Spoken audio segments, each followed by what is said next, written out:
You're gonna have everything out of the box that you need. You're gonna have your grill, you're gonna have your wire harness for the lighting, you're gonna have your clips for the top of the grill to clip in, and you're gonna have your metal clips for the back of the grill to clip in. So we're gonna show you how to do that right now. It's really helpful if you get one of these popper tools. You can use a plastic one. I like the metal ones. I feel like they work the best. And what you're gonna wanna do is you're gonna find the 6 clips like this on the top of the grill. Use your pry tool to pop the middle part up. And once that's pretty much all the way up, you could take it out if you want. It's easy to put back in, but you don't need to take it out. Slide the clip out like that. You do that on the 6 different clips across the top rim of the grill. And then you just have the metal clips on the back that you just pop off.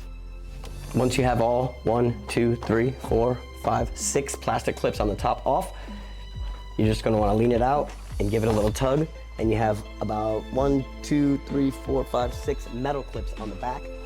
And if it's the first time you're taking your grill off, you're gonna have to give it quite a tug. It's gonna feel like you're gonna break the grill.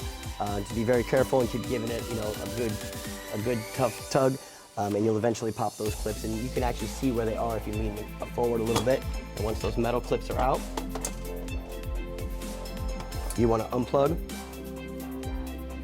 the turn signals on a JK so you can take the grill off. So I don't know how well you can see it on the camera, but you have a little clip here. They have a little locking mechanism with a red tab. You slide it up, and then it's going to have, you squeeze it in, and you can pull your clip out. Do that on both sides, and then you can remove your grill.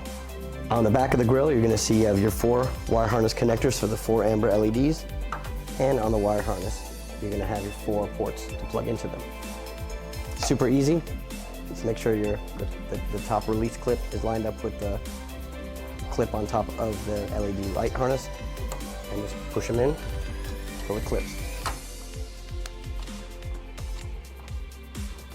That's it. Now we're going to take the grill back over to the Jeep and pop it on and run our wires. We'll probably, before we put the grill on, we'll take some clips and zip ties and make sure that the wire harness is zipped up out of the way so we don't pinch any wires and we don't see any wires through the holes in the grill.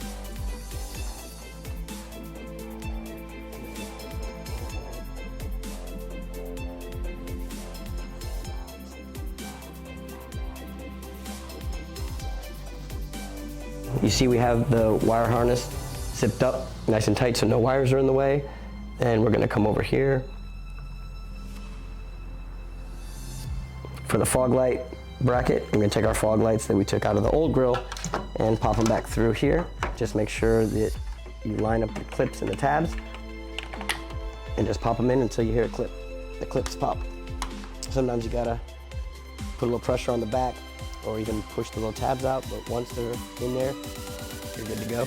Now we're gonna take the grill over to the Jeep, plug these into the wire harness coming through for the turn signals,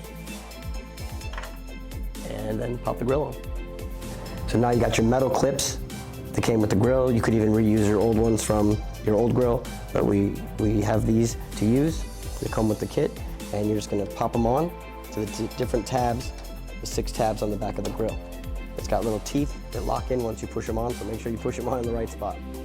There's one on each light on the side, and there's 4 in the middle.